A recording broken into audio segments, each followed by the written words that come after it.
Supreme Furniture, truly stylish.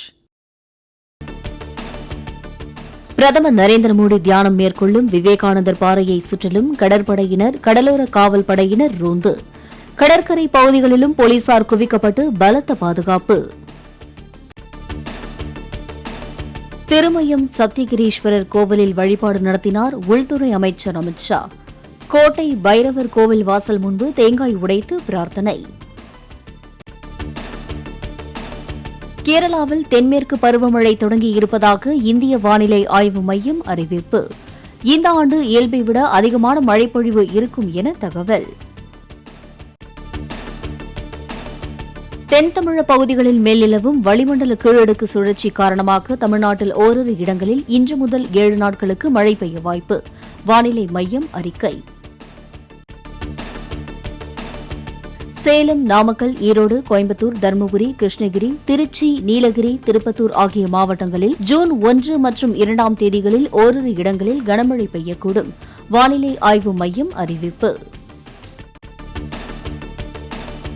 Chennai பெருநகர் மற்றும் புறநகர் பகுதிகளில் ஓரிரு இடங்களில் பகல் நேர வெப்பநிலை 105 டிகிரி ஃபாரன்ஹீட் வரை பதிவாகக்கூடும். வானிலை மையம் எச்சரிக்கை. கன்னியாகுமரியில் பிரதமர் நரேந்திர மோடி தியானம் மேற்கொள்வதில் எந்த தவறும் இல்லை என டாக்டர் ராமதாஸ் கருத்து. பிரதமரின் தியான நிகழ்வை மறைமுக தேர்தல் பரப்புரை என எடுத்துக் கொள்ள முடியாது என்றும் பேட்டி. கன்னியாகுமரியில் பிரதமர் தியானம் செய்வதில் எந்த தவறும் இல்லை. தேர்தல் நடத்தை விதிகளுக்கும் இதற்கும் தொடர்பு இல்லை. தியானம் மேற்கொள்வது ஒவ்வொரு தனிநபரின் உரிமை. நாளைக்கு நீங்க கூட தியானம் பண்ணலாம்.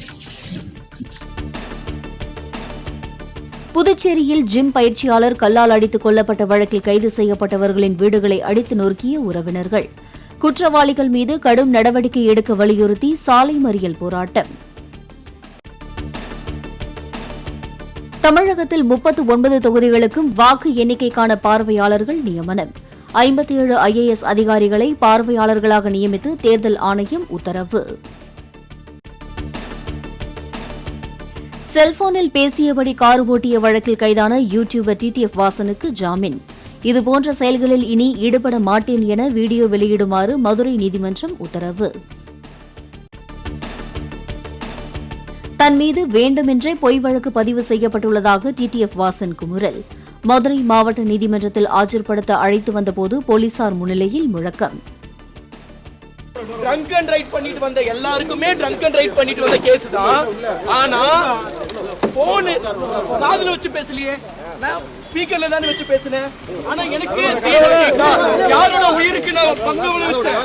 போர்ச்சே கார் எடுத்துட்டு 2 பேரை ட்ரங்க் அண்ட் ரைட்ல கொண்டவங்களுக்கு பெயில். எனக்கு நான் நீதித்துறை தான் நம்பி இருக்கேன். இப்ப நீதிபதியை தான் பார்க்க போறேன். தேனியில் கஞ்சா வைத்திருந்ததாக கைது செய்யப்பட்ட வழக்கில் ஜாமீன் கோரி தாக்கல் செய்திருந்த மனுவை வாபஸ் பெற்றார் சவுக்கு சங்கர். மதுரை போதைப்பொருள் தடுப்பு சிறப்பு நீதிமன்றத்தில் தாக்கல் செய்திருந்த மனுவை திரும்பப் பெற்றார். சென்னையைச் சேர்ந்த அக்னிகுல் காஸ்மோஸ் என்ற ஸ்டார்ட் அப் நிறுவனத்தின் அக்னி பான் ராக்கெட்டை விண்ணில் செலுத்தியது இஸ்ரோ. ஸ்ரீஹரிகோட்டாவில் தனியார் ஏவுதளத்திலிருந்து செமி கிரையோஜெனிக் என்ஜின் பொருத்தப்பட்ட ராக்கெட் விண்ணில் செலுத்தப்பட்டதாக இஸ்ரோ தகவல். தெலங்கானா மாநிலம் ஹைதராபாத்தில் வாகன சோதனை மேற்கொண்ட போக்குவரத்து போலீசாரிடம் வாக்குவாதம் செய்த நடிகை நிவேதா பெத்துராஜ். சோதனை செய்த போலீஸ் செருப்பு அணிந்திருந்ததுடன் வீடியோ குறித்த தெளிவான தகவலும் இல்லாததால் படத்திற்கான ப்ரமோஷனா எனவும் சந்தேகம்.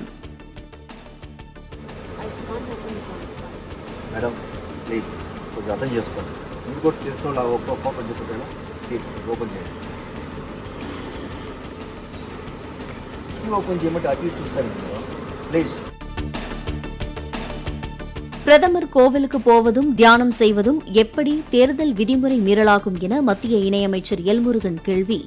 எதிர்க்கட்சிகள் தோல்வி பயத்தில் பிரதமர் வருகை குறித்து புகார் அளித்துள்ளதாகவும் பேட்டி. அரசியல் எதிர்க்கட்சிகள் ஏற்கனவே தோல்வி பயத்தில் இருக்கிறார்கள். அவங்க எதிர்க்கட்சிகள் எதையாவது சொல்லணுன்றதுக்காக எல்லா விஷயத்திலையுமே கருத்து சொல்லக்கூடாது. இது பிரதமர் அவர் கோயிலுக்கு சென்று அவர் அங்கே தியானத்தில் இருப்பதை இது யாராலும் எப்படி தடுக்க முடியும்? சிவகங்கை அருகே கொல்லங்குடியில் ரேஷன் அட்டைதாரர்களிடம் 2 ரூபாய் பெற்றுக்கொண்டு 50 மில்லி லிட்டர் மண்ணெண்ணெய் விநியோகம். 950 ரேஷன் அட்டைகள் உள்ள கடைக்கு வெறும் 38 லிட்டர் மண்ணெண்ணெய் மட்டுமே ஒதுக்கீடு செய்யப்பட்டதால் பிரித்து வழங்கப்பட்டதாக தகவல். பாஜகவை எதிர்ப்பதால் தன்னுடைய எம்பி பதவி பறிக்கப்பட்டதாகவும் 2 ஆண்டு சிறை தண்டனை விதிக்கப்பட்டதாகவும் ராகுல் பேச்சு. தன் மீது அவதூறு, கிரிமினல் உள்ளிட்ட 24 வழக்குகள் பதிவு செய்யப்பட்டதாகவும் அமலாக்கத்துறை 50 மணி நேரம் விசாரித்ததாகவும் ஒடிசாவில் பிரச்சாரம். அமெரிக்காவில் நடைபெறும் இந்தியா பாகிஸ்தான் இடையிலான T20 உலகக்கோப்பை கிரிக்கெட் போட்டிக்கு பாதுகாப்பு அதிகரிப்பு. போட்டியின் போது தாக்குதல் நடத்தப்படும் என ISIS ஆதரவு பயங்கரவாத அமைப்பு எச்சரிக்கை விடுத்த நிலையில் நடவடிக்கை. மக்களவைத் தேர்தல் முடிவுகள் வெளியான 48 மணி நேரத்திற்குள் இந்தியா கூட்டணி சார்பில் பிரதமர் யார் என்று அறிவிக்கப்படும். ஆட்சி அமைக்க தேவையான இடங்களை பெறுவோம் என்றும் காங்கிரஸ் மூத்த தலைவர் ஜெய்ராம் ரமேஷ் தகவல். Supreme Furniture, truly stylish.